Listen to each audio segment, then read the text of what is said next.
আসসালামু আলাইকুম রহমতুল্লাহ ওবরাকাতু। আমি মোহাম্মদ হেলাল উদ্দিন সবুজ আছি আপনাদের সাথে। নোয়াখালী নিয়ে সবাই কথা বলে, নোয়াখালী বিভাগের দাবি করে নোয়াখালীরা, কিন্তু একটা অ্যান্টি দল আছে এটার বিরুদ্ধে খাটে। আসলে আপনারা কল্পনা করতে পারবেন না নোয়াখালী বিতর্কতভাবে গ্রাম অঞ্চল কত উন্নত। নোয়াখালীর সেনবাগ একটা জেলা, এখানে ছোট্ট এই বাজারটার আশেপাশের পরিবেশ দেখলে আপনাদের মন মুগ্ধ হয়ে যাবে। দেখেন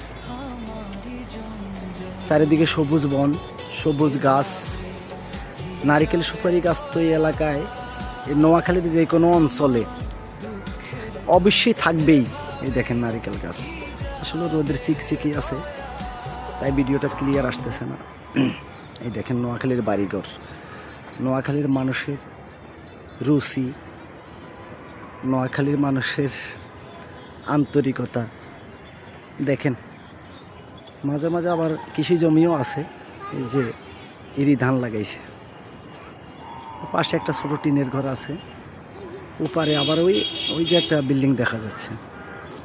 মনে হয় যে উপর থেকে তাকাইলে মনে হয় যে এগুলা বন, কিন্তু ফাঁকে ফাঁকে দেখছেন কত সুন্দর সুন্দর বিল্ডিং করে রাখছে।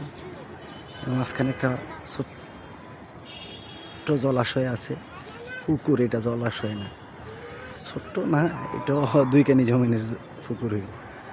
দেখেন এই বিল্ডিং, রোদের চিকচিকি অনেক।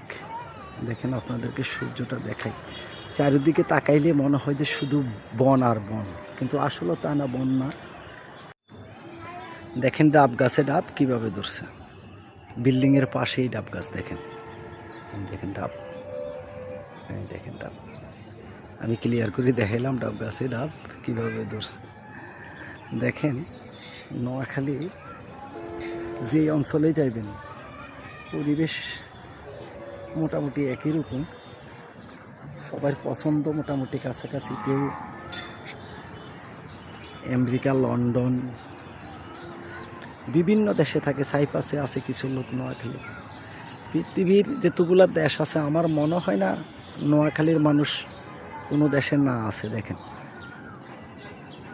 এই যে এখান দিয়ে একটা ছোট্ট পুকুর, এটার মধ্যে শেওলা নামে একটা ফেনা হয়, ওইটা হইয়া একবারে ভরে গেছে সবুজ। দেখেন